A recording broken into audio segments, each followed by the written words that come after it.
All right. Welcome, everybody, to another episode of our Puget Systems live Q&A show. I think we're dropping the podcast part. We still haven't figured out like a solid name because it's a bit of a mouthful, and I'm going to stumble over You're myself good at it. if we change it again. But it's all right. Welcome, everybody, to our final episode of the year. Man, it has been a wild ride, and we're joined here today by founder and president and all-around good guy, Jon Bach, the top of the pyramid here at Puget Systems. I normally would say if people don't already know, let's give yourself a little intro and who you are and what you do. Sure. Yeah. Jon Bach, founder, owner, president, programmer, janitor. I don't know, whatever. Anything that I need to be at Puget Systems. I've been here 20 years, and so I've seen things over 20 years. We've had some experiences. I've probably doubled my my professional age in just the last 2 years. But yeah, boy, we get to the end of every year, the last few years, and we've said, what a crazy year. But yep, what a crazy year. I know, right? Which has been super cool. I have to say, so I've been with the company. This will be my 6th year, if I recall correctly. Nice. And wow, have things changed? I know I came on right as like the solid pivot away from gaming and enthusiast sort of systems was like, we're like 100%. We're not. We dropped LEDs, we dropped liquid cooling, we dropped, everything, windowed cases. Heck, we're not even doing ITX stuff anymore. Like, because with that, there's hyper focus on more professional style systems. And wow, has that been what a wild ride, especially the last 2 years, huh? Yeah. No, for sure. Yeah. It's been pretty cool. So I guess we'll just start right off. How are things going with as far as let's just from the company standpoint? Oh man, I don't know. What do you mean you don't know?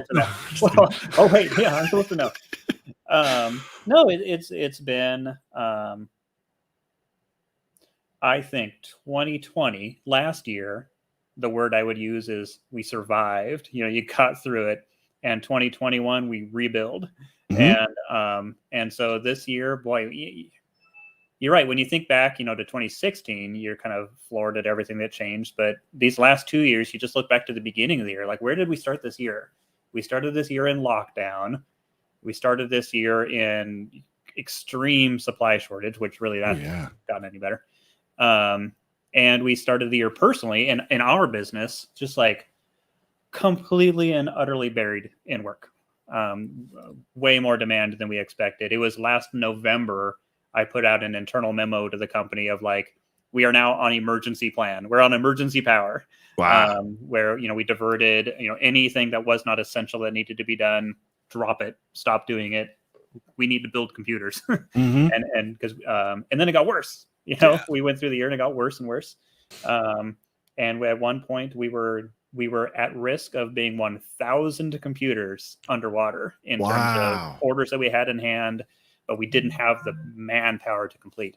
Right. And I think the big story of the year is that we conquered it. We went nuts with overtime. We went nuts with hiring. It was a lot of work. There were a lot of heartache and tears, and man, we had to work hard. But we conquered it, and feels good to be in that position now. So we're back to hungry. We're back to looking at the future. It's not just about surviving. It's about where do we want to go. Heck, I just had a conversation with our operations manager the last couple hours. I'm like, where are we going the next 3 years, 5 years, 10 years? Because it's all guesses that far out, right? Sure. You have to know where you're going in order to know what to do this year. And so it feels good to be back in a building phase of the company. Nice. Yeah. And I mean, for my part, it definitely feels like we've caught up, and now we can really start to look forward. And what do we want to do now? Yeah. Not just scramble and trying to, and a lot of it is like, this is just that time of year. Our cadence is always that we start to get, reflective in mid-December. And this is a time where I spend a lot of time, I call it just staring at the wall, and thinking about, because we have our company meeting next Friday. And and so that's when we're going to talk about, where we're going, what we're doing, what we're focusing on. And none of it's a surprise really internally, because we all came up with a plan together, at least the pieces in our own departments. But Yep. Wow, cool. And man, I'm really proud too that because it comes from the top.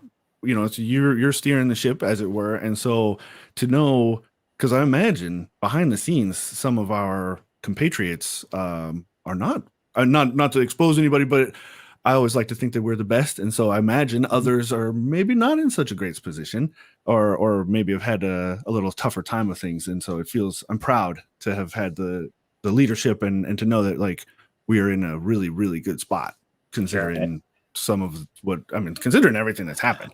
So yeah. I'm in a networking group with some other like CEOs in the Puget Sound area, and they called me out a couple weeks ago. They said you use the word guilty way too often. Like I feel guilty that we're doing well. But you know, it does come back to, because there are a lot of companies that are struggling, but it comes down to planning somewhat. But I mean, yeah, it does. But it also comes like there's no way you can't plan your way out of a mess like the supply chain issues. It has to be execution as well. And what I'm proud of is, yeah, okay, we have a direction, but man, the execution I'm seeing across the company, it's just absolutely no way this would happen. We have stellar people in the purchasing roles that are getting us that supply, but they couldn't do their job without the reputation building that our labs team is doing. And they couldn't do their job without, the work our consultants are doing, nurturing relationships with customers. So like, man, it all interweaves together, and we wouldn't be successful if it weren't for our peers here. So for sure. Yeah. I think that people miss that part a lot. It's like a lot of I mean, every time, that's part of why we do the show is to this behind the scenes stuff that people don't really often realize when they see the end product of things. Just all the moving parts that it takes to get I've said this before on social media and stuff. It's like it's not just putting parts in a box. Oh man, yeah, that's the only thing. A lot. Upset isn't the right word, but man, when you hear comments like anyone can build a PC, oh man, it's just there's so much more to it. There's so much more to it. Yeah. Building the PC is like the last piece. Yeah, it really is. So I'm going to grab this question from YouTube. SRO Digital asks, John, since you were last on a few weeks ago, have you seen improvements in the chip-related supply issues, etc.? Yeah, that's such a difficult. Everything is different. So the supply chain problems is a game of whack-a-mole. We'll conquer some specific shortage, and then we just wait for the next one to pop up. So yes, some things have gotten better. I'm not personally aware of any problems with like SSDs or memory chips. I mean, it's still under pressure, but we're doing okay. GPUs, we're doing okay. I'm far from being solved. And this is where I feel guilty saying okay, because I know the people, the enthusiasts at home building their computer for themselves, they're still having a rough time. Yeah. But we're doing okay. We're doing okay on all those. The big story for us in Q4, and since we last talked, is Alder Lake launch with Intel, 12th gen. I got plenty of CPUs. Sure. But we need DDR5, we need motherboards. The whole ecosystem has to exist for us to build an Alder Lake PC. Right. And that's just been a challenge. We'll get through it. It'll get better over time. But anytime you roll out something that requires new motherboards and new memory and kind of new power supplies, as the 12-volt standard is starting to get traction. Ooh, sure. All those things have to intertwine together. And that rarely goes well when supply isn't a problem. Right. And now supply is a problem, so it's going terrible. So that's the thing. And then on the other side of the pond, with AMD and their Threadripper CPUs, those are in pretty stark shortage right now. Oh, snap. But part of the way that we address those things is when we know that there's problems coming up, we take in enough inventory to get through to the other side. So we're okay. It takes obnoxious amounts of cash flow tied up in doing that stuff, but we're running. I would say that now the problem we have is a lot of companies go into I can't use for a lockdown. They shut down for year end for supply counts and just like giving their staff a break and stuff for the end of the year. So that introduces a wrench in things, and then we're looking ahead to Chinese New Year, which also causes a lot of supply chain issues in industry. So we're probably looking at spring before things even have a chance to get better. and then we're going to have the underlying supply issues that remain. So SRO, I think the question is, have we seen improvements? Not really. Not really. We're kind of in the same boat, but the specifics of the supply chain issues we're having are maybe different. Yeah, that's cool. Cool. Speaking of DDR5, can you talk about that at all? Like, as far as what the public at large should take away from that? Yeah, you know what? I'm especially able to talk about it because I don't know any behind the scenes information. Oh, okay. Because there's a lot that's been released even publicly about Micron saying, demand has exceeded supply, but that's kind of the term that's been given to almost anything recently. I think it just kind of came as a surprise to the industry as a whole that DDR5 was going to be as big of a demand. Until you get pretty close to launch, it's difficult to know how well the Intel launch is going to compete with AMD. And so there's just a lot of people hedging their bets on where they think the supply is going to go, or the demand is going to go.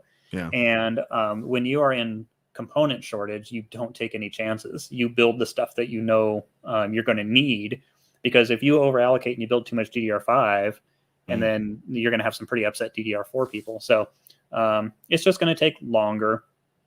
I'm sorry, I've been rambling for so long, I forgot your question. Oh, just any insight into the DDR5? Yeah. We're here in like mid-year 22 before they get significantly better. So we've done efforts. We launched on DDR4, and that allows us to start selling the platform with what exists. The phrase that I used to say is, we sell the best tool for the job, and that's still true. The additional asterisk to that is the best product for the job is the one that exists. And that's true whether or not, you're looking forward to like some launch with like a bunch of hype around it 3 months in the future, or whether you're talking supply chain issues. Man, if you have a job to do and a job to get done, go with product that exists. And so that's what we're doing for now. We were caught off guard isn't right. We were surprised by how DDR5 was a little more important than we thought it was going to be as well. And we didn't get the opportunity to test those things because DDR5 didn't exist to test those things until pretty close to launch. But on consumer workloads and like gaming workloads and stuff, DDR4, DDR5 isn't that big a deal. On the workstation workloads, a little more important. Now, important enough to hold off until 6 months from now to purchase? No, probably not. Because again, when you need the tool, you need the tool. But we're looking forward to offering it because it is a good performance bump, and the motherboard manufacturers are putting a lot more of the exciting features on the DDR5 boards. So more 10 gig and Thunderbolt and slot layouts and stuff that we would want. We're looking to the DDR5 boards to do that. So we'll launch as soon as humanly possible on that, but not until it's ready. Yeah. Right. Well, and that is always our motto, is we don't just jump on the hype train. We have lifetime tickets on the Patience Ferry. Yeah, so. We do. And I'm really proud of us because, we say those things, but we feel the pressure. We want to launch, and we're excited about it. And so I'm proud of us. We held really true to that with Alder Lake. We probably didn't launch for, 4-6 weeks after announcement. So, yeah. Yeah. No, I see it a lot too. In the comments on articles and social media and stuff about, heck, even just about a month ago or so, they were asking, hey, when are you guys going to start selling Alder Lake CPUs? Like, what's going on? So, it's just important that we have to know if it works well, and because especially with this one, I think it was quite a surprise that Alder Lake was so much better than AMD this time. I think that really took everybody by surprise in our areas of focus. I know I was a little shocked. AMD's been killing it for like the last 3 years, and then I love this implication of like a leapfrog battle. Oh, totally. It's super cool. It's more work for us, but it's work we're excited to do because it's pushing everything forward. I even forgot that the other thing that was all entangled with the Alder Lake launch was Windows 11. Because the story initially was, and it still is technically true, Alder Lake is best on Windows 11. There's scheduler differences and whatever that make better decisions about the performance cores and efficiency cores. But we were expecting that to be a bigger importance and DDR5 to be a smaller importance. But the Windows 11 ended up being not that big a deal to performance. And boy, there's still a lot of professional applications that I wouldn't do it. My laptop's running 11 because all I'm doing is like Google Suite and email and live streams. But if I was doing, professional work and video editing and whatnot, no, I'd stay on 10. Yeah. That's it's like any other major updates. Like you're not going to update Premiere Pro when you're right in the middle of editing a project, that kind of a deal. Best to let things shake out for a little while. Yep. And it just took us time to do all that testing and discover that information. Yeah. Another one from SRO Digital. Jon, Puget as a business with the class of equipment it supplies, workstations, does it usually have a quiet period or periods during the year, or is demand usually steady throughout the year? It's pretty steady. We used to be pretty seasonal. I'm sure you remember Houston in the 2016 time when we were doing more consumer PCs and gaming PCs. It was nuts in Q4. That was always when the launches were. And then we had our holiday sale. It was fun. We had all this craziness we did with the holiday sale, and it all dumped on the production team to like, oh, you got to build 300 computers this week. And that's no joke, by the way. 300 computers. That is a thing. Like that's not just a number out of the air. That but that's less of a thing now. Yes. So we don't have this huge. We still have a bit of a spike Q4. Usually it ties more to like department budgets and whatnot. But we are shockingly consistent through the year, and that's something like don't look a gift horse in the mouth. What does that say? Like I can't even tell you why it's that consistent, but I'm thankful that it is. And some of it helps that like we're diverse across content creation, engineering, scientific computing. We're still diverse across consumers, small business, and enterprise. And so it all kind of shakes out. We still have a second half of the year that's more heavy than the first, but it's pretty minor compared to like the holiday consumer time. Sure. All right, another one. Deddy on Twitch. He asks, a frequent viewer, especially in the past, a question. Do you guys think the manufacturers are outrunning themselves in terms of innovation and such? Interesting. Well, there's definitely more risk of that when you have closer competition. So that's like the downside of close competition spurring innovation is it also tends to encourage more risk to get that performance leadership. Sure. So I wouldn't say that it's out of control, but it definitely. Well, you're still good on my side. I know, but I got I'm almost out of battery warning on my laptop because you should plug in your laptop. Okay.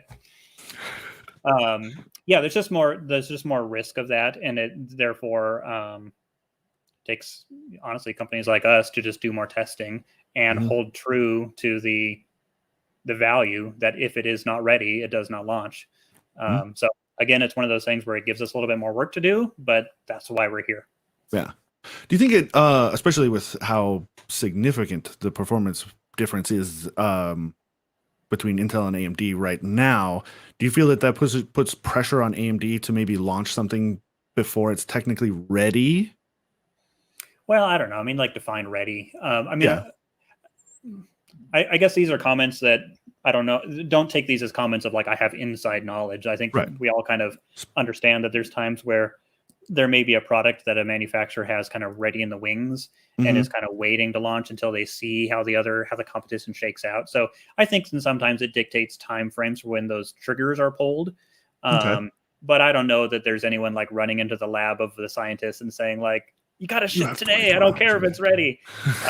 It more probably comes out on like, is there enough time for the ecosystem to have drivers ready? And how is the BIOS maturity? So all that stuff comes out eventually, and all of it, most of the time is fixable afterwards. You do see times, remember back to like the Sandy Bridge SATA flaw, that actually required a hardware fix. But I think that's still pretty rare and far between. And for the most part, firmware fixes and stuff can handle this stuff. What I don't like about our industry as a whole, and you see it everywhere from Microsoft to motherboard manufacturers, is this concept of we'll fix it live. Let's get this launched find and then look at all the support tickets that come in, and that'll tell us. It makes the consumers into the quality testers, and that I don't like. And so again, our intent is to inject ourselves into that role and to be that quality tester. It's kind of challenging for us to do, though, because we're not going to be putting together hundreds of test machines to see what pops up. And so it's challenging sometimes for us to know this one board is broken or there's a design flaw. Sure. And so we just have to work really lockstep with the engineering teams at AMD, Intel, NVIDIA, Asus, Gigabyte to help come up with those answers. Mm-hmm. It's almost always answerable given enough time. Sure. Usually the sacrifice is launch time. Okay, that makes sense. How much influence would you say we have on vendors in that way? Like, say we get like a test board from Gigabyte with a engineering sample I feel like engineering sample things aren't as common as they used to be. Like, we tend to get production ready samples, and so how much influence do we have on component manufacturers in that way? Like, is there a lot of finger pointing, like, oh no, that's not our problem, that's Intel's problem, or and how do we handle that? I mean, yeah, there's always finger pointing. It's probably too self-absorbed to say that like we have too much influence. We have their ear, we have a voice, we have a seat at the table. We understand that we're a tiny voice amongst a chorus. Sure. But so a lot of times it's helpful if we can get with other system integrators and speak with one voice. That's where it's really useful to be on like board of advisors with Intel, because we can speak with one voice. So, Main Gear's on there, and Origin and CyberPower, and it's great. It's great to work with those guys and kind of make decisions together. And then says, "Oh, Intel really needs to understand this," but still, we can give our advice. We can't really dictate what they do. Sure. Most of the time with like ODM, with like motherboard manufacturers, it's just you're right. We're not getting engineering samples as early baked. It's a little bit more production quality, which means if we say like you need to move this PCI slot down, like nope, too late. There's just no way. So most of the time, our advice isn't about a specific thing, but saying in general, we want 10 gig networking, and you're making sure they understand that. And so we do have an influence. We do have an effect. It's on the time scale of 2 to 3 years, though. I see. It just takes time to implement those thoughts. That makes sense too, because like it's you can't just call up the factory and say, "Hey, start putting this thing on there." Like, they have to work out. I mean, there's the whole backlogs and stuff in manufacturing and retooling and all that stuff to consider as well. Sure. So yep, right on. Yeah. This is more of a comment, but kind of leads toward just kind of a thought I had about the whole 12-volt power supply, moving all the connectors to the motherboard sort of thing. Ethelbert Coyote had a few comments. I'm just going to kind of pop them up and read through them. CPUs may free up a bit this year, as CPUs for major players will be on more different nodes, different facilities in some cases. DDR5 is more complicated. One of the new problems is DDR5 has power regulators on each DIMM. The memory production has far more vendors, so power may lag behind. Oh, okay, that makes sense. I wasn't aware of that, but that makes total sense. And then motherboards, sadly, may be the biggest problem. So many new chipsets, SKUs, and pressure not to test. What is now the biggest point of failure? Oh, I mean, motherboards have always been the biggest point of failure. I'm just numbers off the top of my head. We pretty frequently deal with like 0.1 to like 0.025% failure rates on like memory and CPUs.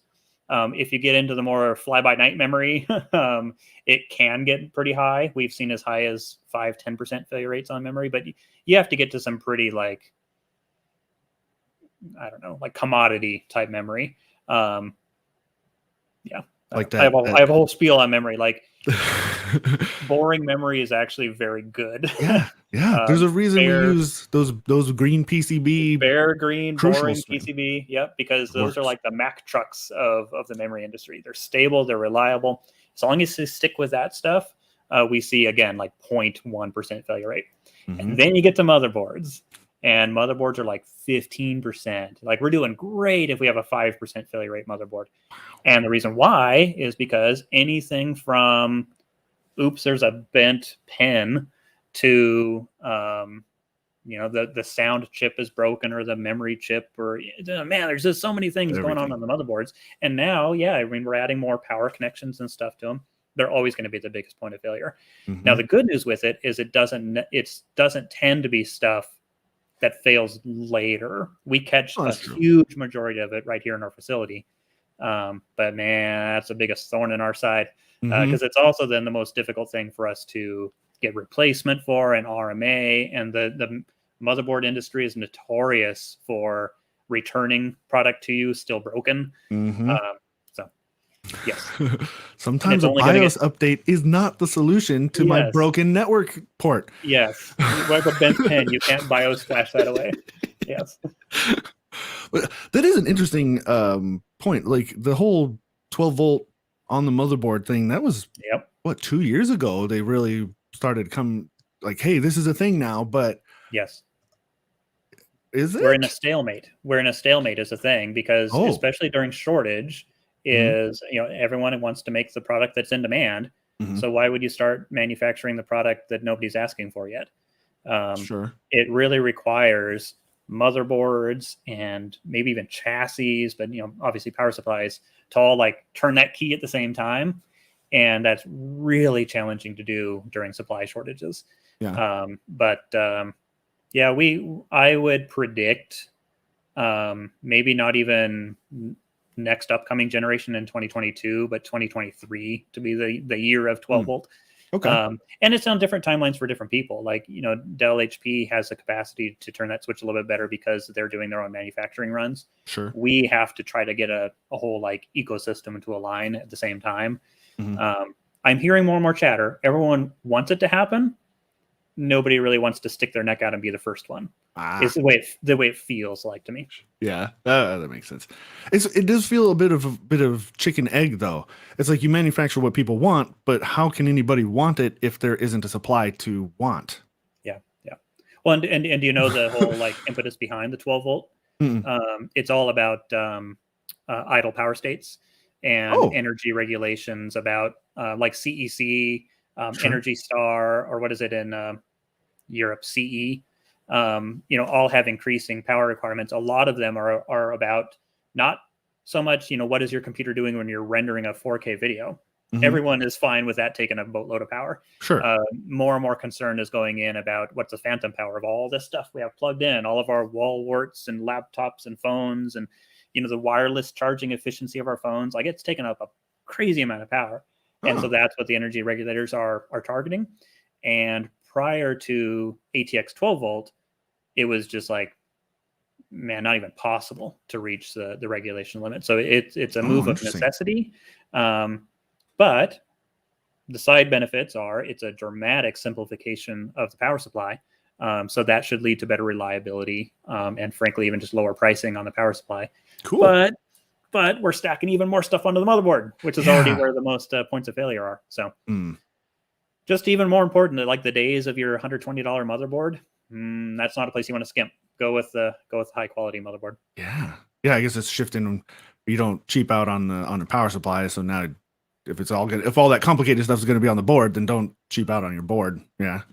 It just transfers it. All right. Neor Matrix on YouTube asks, how rare is it for problems like reversed capacitors on Asus Dark Hero boards? Interesting. Not that I'm aware of. Yeah. Although I would say that, like, if something doesn't work here, we don't break out the multimeter and test for continuity and that kind of stuff. We're just like, board's broken, give me a new one. And send it off. We actually are looking to gain that capacity in the company. Not necessarily to, like, it would never be time efficient to, like, I'm going to desolder a capacitor and fix it. But it's more like if we see a batch issue or a trend issue, and it's just like turning into a huge problem, to try to get down to the roots of like what is actually going on. We feel like we have a little bit more growth that we can do in that role. Yeah, that'll be cool. Yeah. Oh, and I guess it's just helpful all around to be able to better pinpoint what actually is going wrong than just like, oh, this one memory slot isn't working. Well, how come? Yeah, it's kind of similar to, so like, okay, most basic example. Like if you go back 8 years. When was it? It was it Sandy Bridge time when they moved the memory controller to be on the CPU? I'm not sure specifically, but I know that was a thing. Yeah. Yeah. So I mean, prior to that, if you ran your memory test and you got errors, and you're like, oh well, I have to replace the memory, I have to replace the board. What else could it be?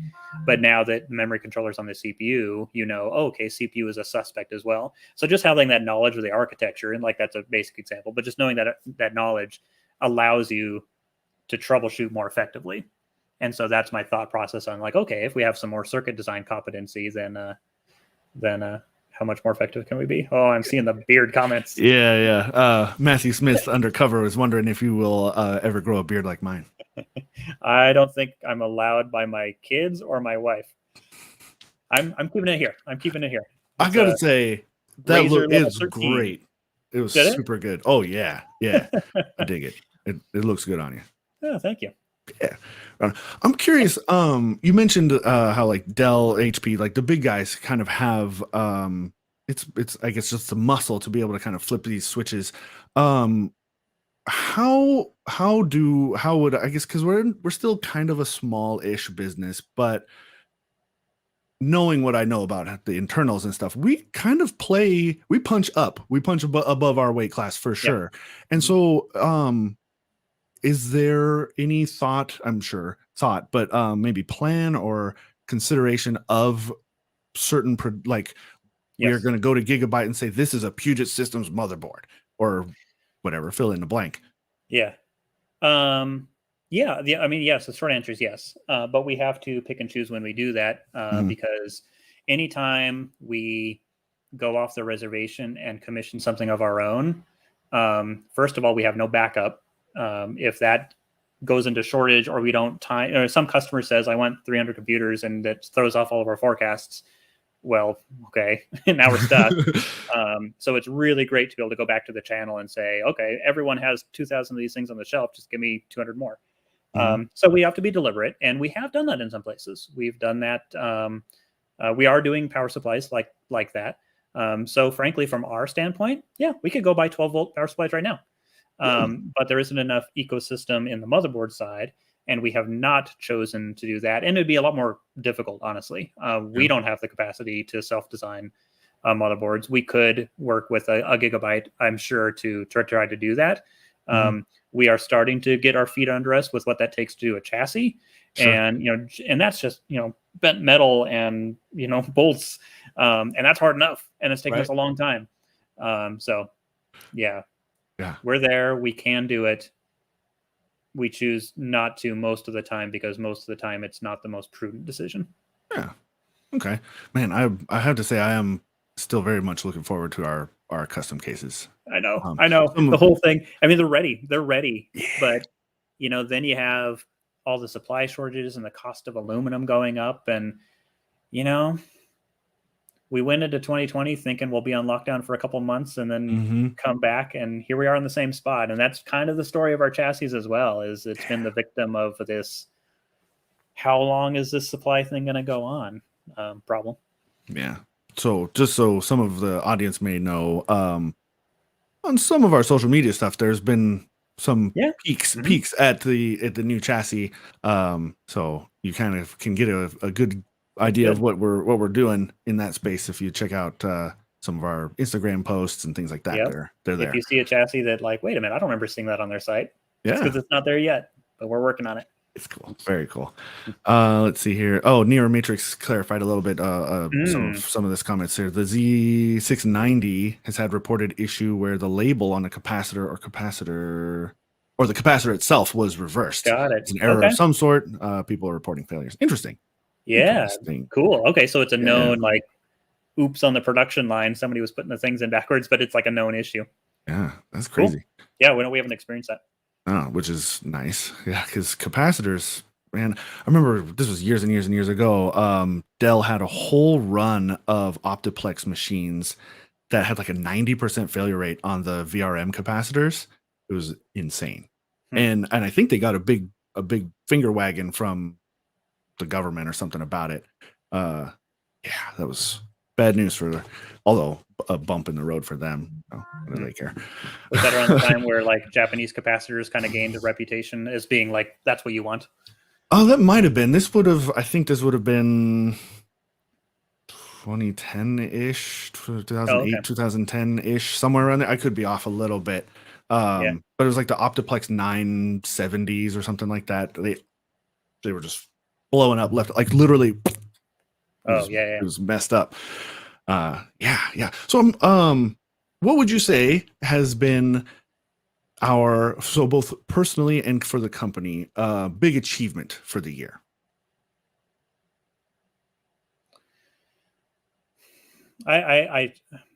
Man, the first thing I think is always just going back to being better than just surviving. Sure. And so, I don't have a lot of credit I can claim in the production team conquering the queue.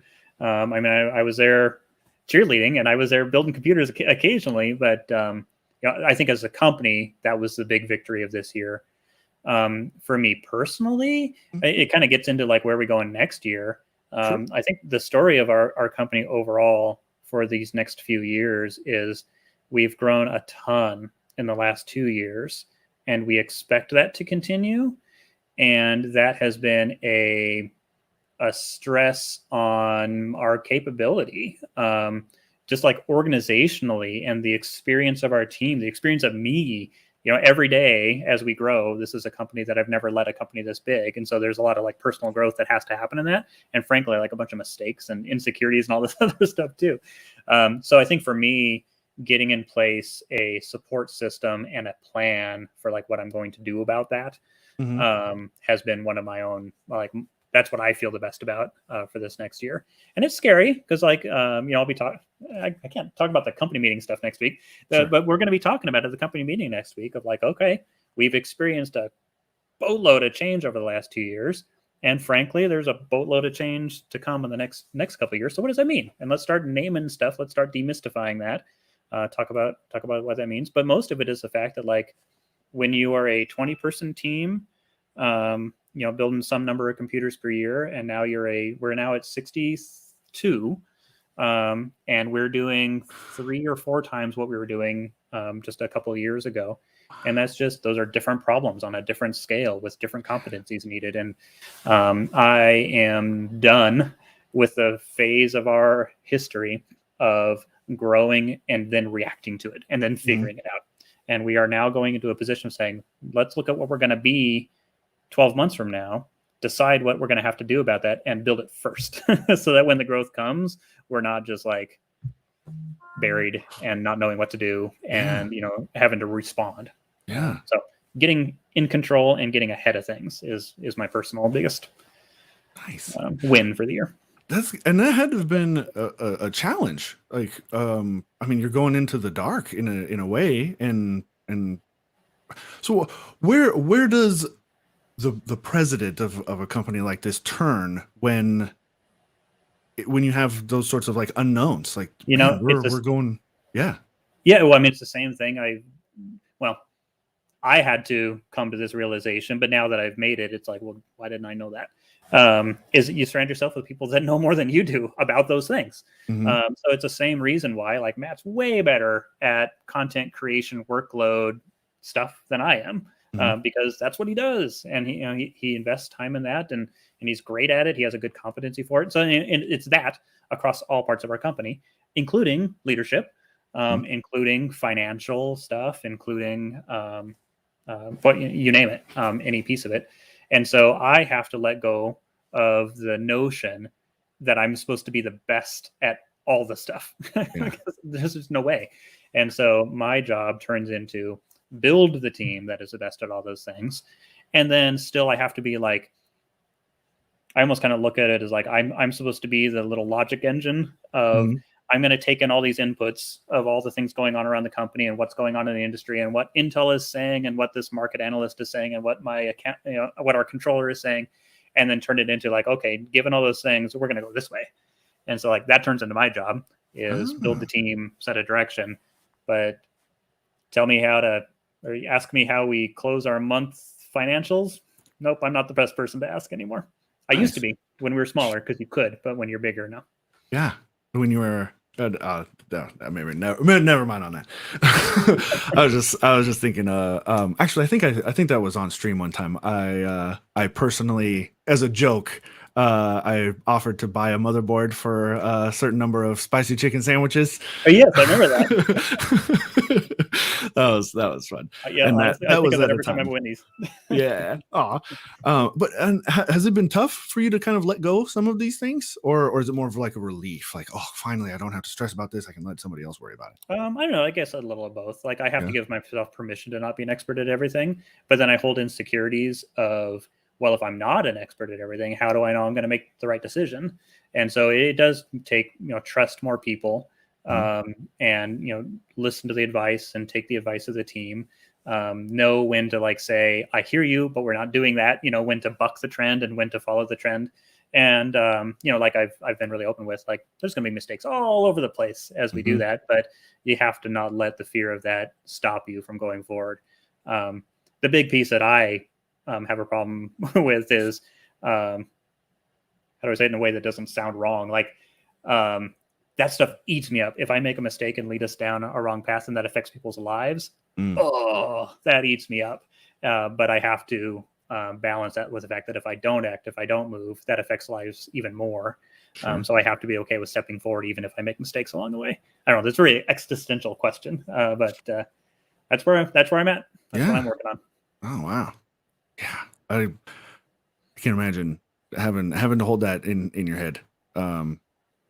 Kind of feeling responsible for 63 people, and sure. It's a little different when it's just you in your own basement or whatever. And yeah, it's like being a parent on a big scale, like giant. Yeah, it kind of is. But you have to also remember that, like, hey, these are all adults making their own decisions, and so the biggest thing you can do is just be forthright, say where you're going, and if somebody's not on board with that, that's okay. It's okay. Yeah. So there's a couple questions from Neo Matrix that I think are kind of more aimed toward me, but I'd love to kind of get your insight on it from your point of view. After Houston streamed PC building, how hard was it to transition to current content? And the current content you guys do on Twitch looks like a better fit for your customer base. How did you figure out how to make those changes? Good questions. Those are very informed questions, because I'm sure that was probably pretty opaque from the public side of like, well, where'd the build stream go? And then what are we doing? And Houston, you were in the epicenter of all that. And I'm sure you could, I don't know, this is a better question for you, but I don't know, I can put some words in your mouth if you don't mind. No, that's okay. And then I can clarify if needed. Yeah, I'm curious how it looked from your perspective. Well, I mean, it was no different than the rest of the transition we were going across the company overall, that we were turning from a tech enthusiast company that were like, it's like being hot rod car enthusiasts building hot rods in our own garage. And it's very easy to be that kind of company, because you can kind of draw off the enthusiasm of what people like to do personally. And you want to hire people that I just want to hire people that love to build computers. But the problem is that does not translate to the professional community. And because of that professional community was not being serviced, was not being empathized with, and their needs weren't being met. And we wanted to go do that. But the way to do that as a company is to identify with those people and care about them, and then be motivated to do that. And so I guess it's a roundabout way of saying, like, that's the exact same thing we did with the stream. The stream was about the computer up front, and all these things that we personally are excited about, and tech enthusiasts for tech enthusiasts, which was, we had tons of viewers and it was going great. It just wasn't where we were going as a company. And so we had to pivot, and we had to absorb ourselves into the work of our customers. And that does not come naturally. To be more identified and empathetic with the work of your clients rather than the work of yourself takes effort. And we had to do that with the stream as well.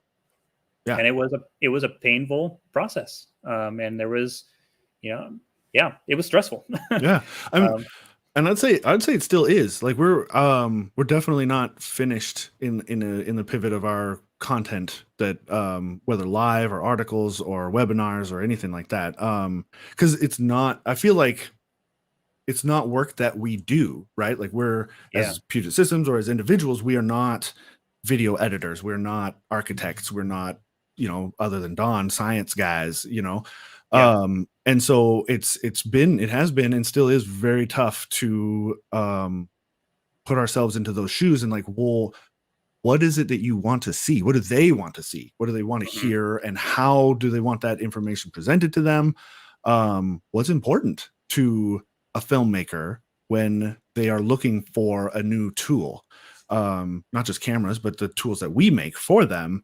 Like we can talk all day about, megahertz and gigabytes and this and that and all this, but is that really important to somebody who is trying to make an animated film in Unreal? Yeah. Do they care about the nitty gritty, or like what kind of questions are they asking themselves? And it's hard because those aren't questions we ask ourselves. Yep. Naturally. Well, and you were saying before stream, like, so you just had an experience with After Effects crashing on you. Mhm. That's what our customers go through. And so I am happy to hear, I'm sorry to take joy in your pain, No. but those are the kinds of experiences that help us identify with those customers. So Mhm. I'm happy to go through them. I've been giving some thought to, like we're as a company continuing to progress. It's a progression. Like, Oh, yeah. There's no finish line here. But we're progressing more towards enterprise type applications over time. So, we started with like even YouTubers, now small design studios, and like I want to be a part of more blockbusters in the next couple of years. That's gonna be fun. But it takes different competencies. It takes different ways of thinking.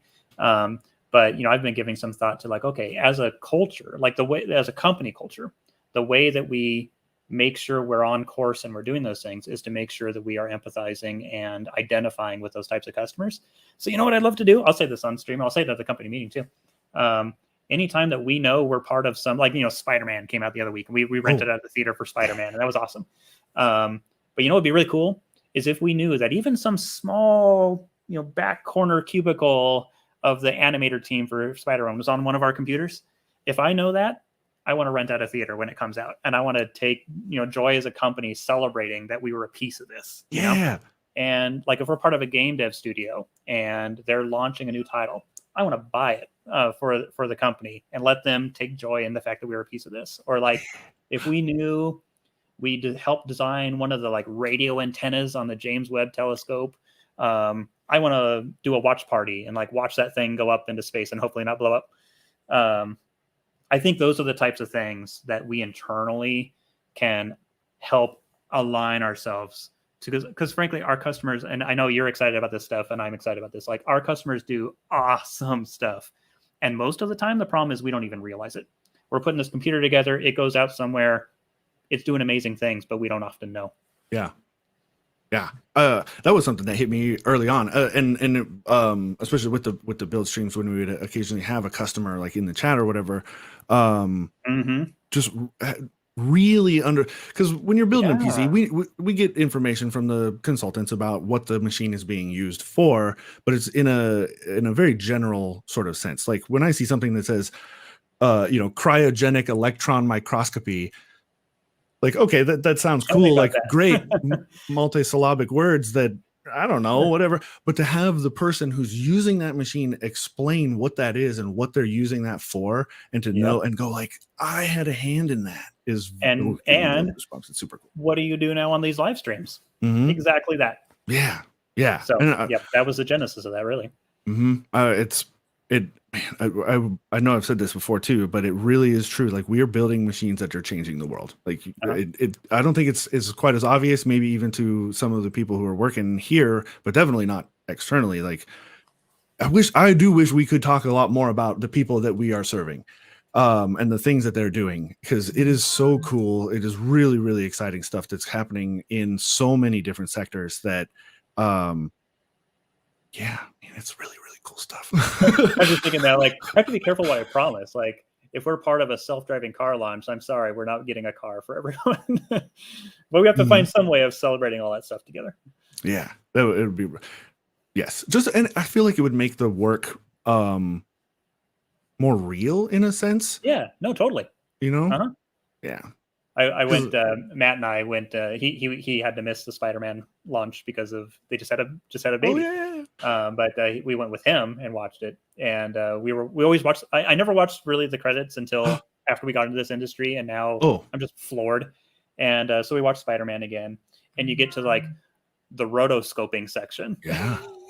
Oh my gosh, It's like 1,000 like people. 60 people rotoscoping. And both he and I just burst out laughing at the same time because we know how crappy job that is. And like, that's just like slave labor work going on there. So you have to appreciate the team and how much it takes. Like, people just click the mouse 10,000 times a day for 2 years. And so appreciate them when you see those credits. Seriously, especially for those of you who don't know what rotoscoping is, imagine having to take frame by frame and cut something out by hand, like with an X-Acto knife, one frame at a time. And imagine there are in film 24 frames per second in a 2.5-hour movie. How many frames is that? Yep.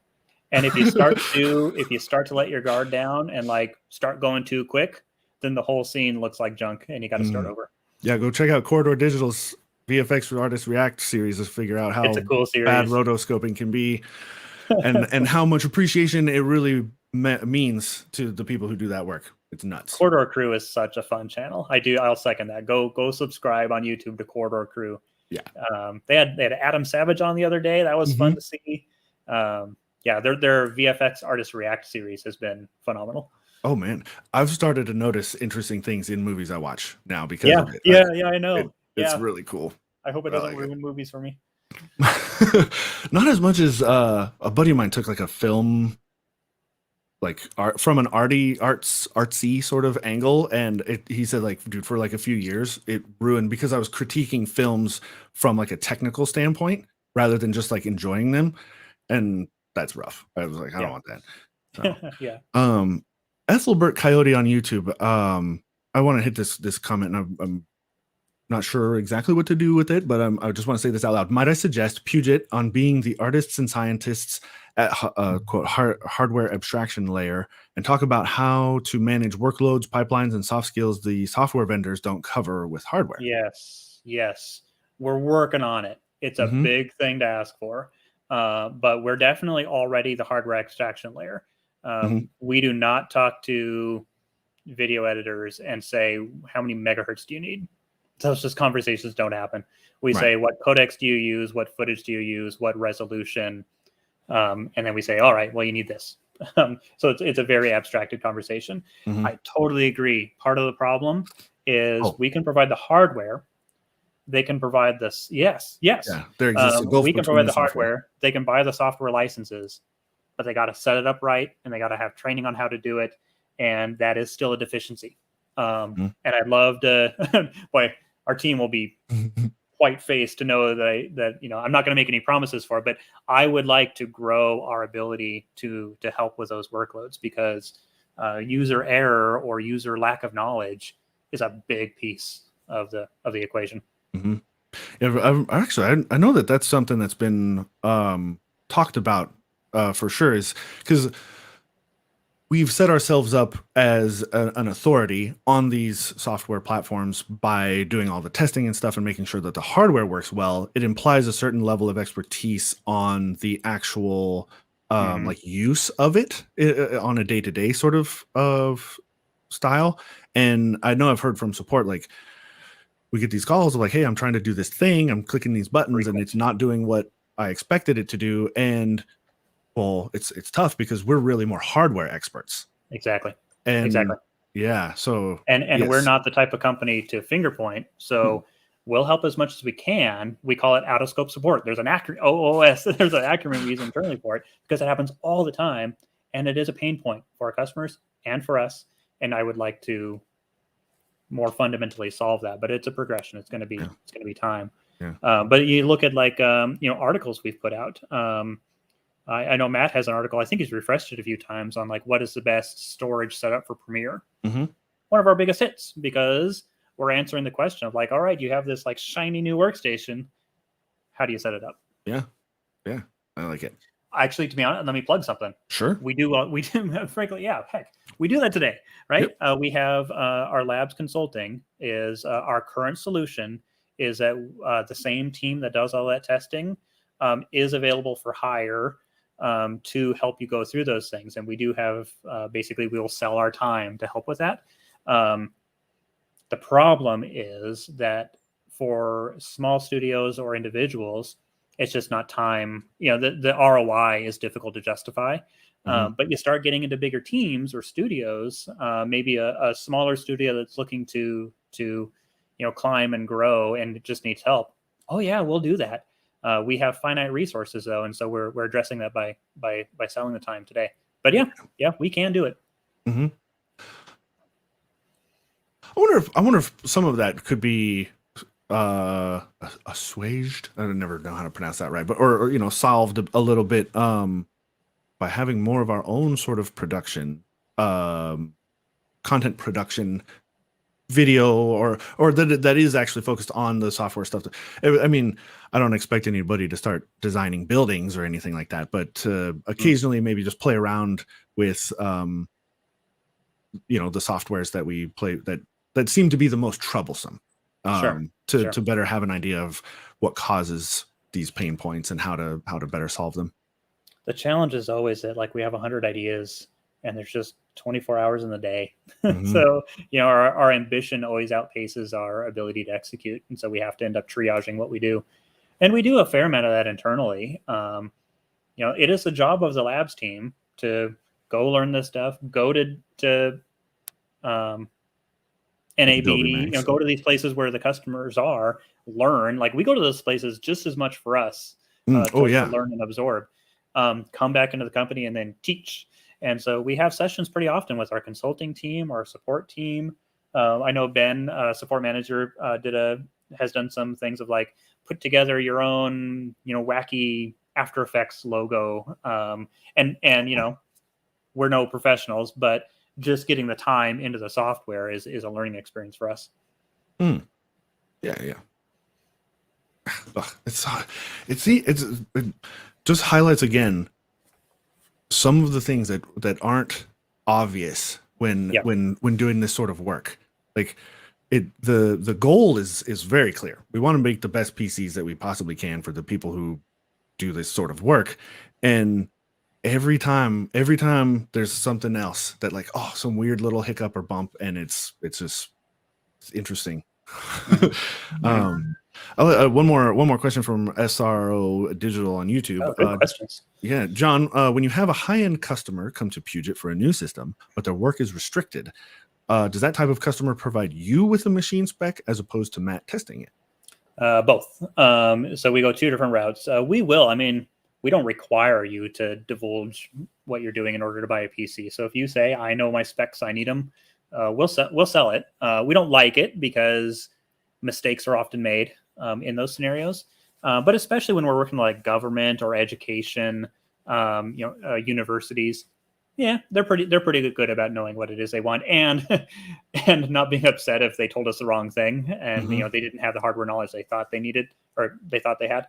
But that can happen. But also, again, going back to our labs consulting services, one of the things we offer is, send us your file. We'll sign an NDA. If you have the capability of letting that IP come into our possession to do that testing, we'll do it, and we don't have to publish it publicly. So we can help design that solution, and we do both. It's probably more often that we'll take the spec and build what they want, mostly because there's a lot of privacy concerns about letting go of that stuff. But we're willing to be creative, and that is happening. Yeah, I like some of the things that we've. I know I don't want to talk specifics exactly, but I know some of the things that we have done for certain clients that aren't necessarily available to just anybody. And it's been pretty neat because I do think that those sorts of if these guys are asking for it, how many potentials didn't ask that would have benefited? And that type of thing is also what makes scientific computing more difficult for us because we can say Photoshop needs this, and that's a lot more, and even that's complicated enough, right? Because it depends on your files and your filters and whatever. But scientific is totally new ground almost every time. And so, if you're programming something in Python, what hardware do you need? I don't know. Show us you have to either show us your code, or we'll have to just kind of take some educated guesses, or it's probably some synergy of we'll give you the hardware that we know is very capable, but you might have to tune your code to to that hardware. Yeah. Especially, man, there's so many interesting things going on, especially like the crossover with I caught myself from saying AI because I know that that's not a very appropriate term for a lot of it. It's not intelligent by any means. It is a very specially designed bit of code that does one thing really, really well. Machine learning. These crossovers. There's so much work being done in machine learning that then informs content creation, like content aware fill or rotoscope 2, right? You just auto boop, it cuts it out for you. The cool like Photoshop filters, the neural link stuff that they're doing is wow. Yeah. And it's got to be tough. It has to be, because like you said, there's so many different use cases, and every single one of them is different from the other. The nice thing is like once it becomes a product. So once you use machine learning to do content aware fill in Photoshop, well, now we can benchmark it. Right. So at that point, you can start to quantify the hardware. The difficulty is often on the development side. When they're like, they're building some stuff from scratch. It is fun though. I mean, we do a lot of developer workstations for scientific or for game dev. In fact, we're going to be, growing our presence in the game dev community in this next year, and that's exciting. Yeah. But those computers are always a little bit more Wild West. Game dev a little bit less so, because you want a gaming PC, but that is also capable of like running Visual Studio or whatever they're coding in. But yeah, scientific is always the most challenging one.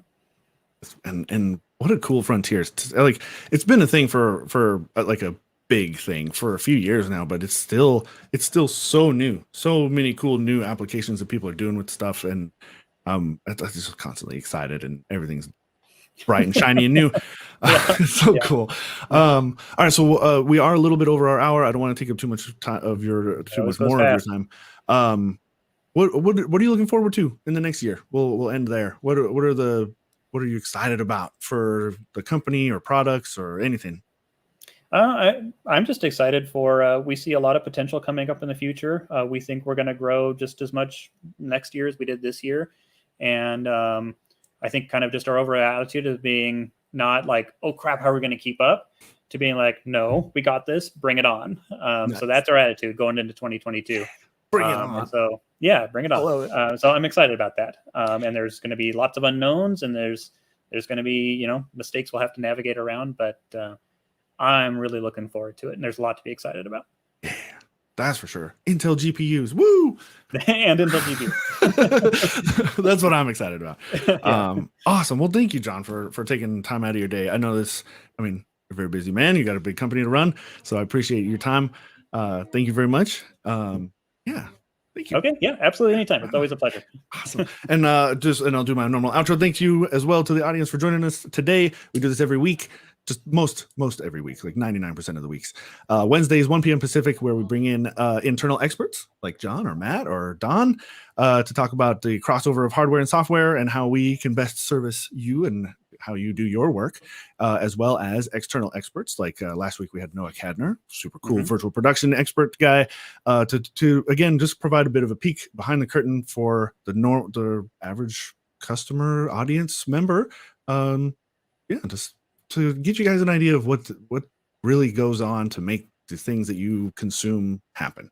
So do mark your calendars. Wednesdays, 1 p.m. Pacific, right here, YouTube, Twitch, and this is our final episode for the year. So we'll see you all later. Thanks. See you next year. Bye. Thanks for joining.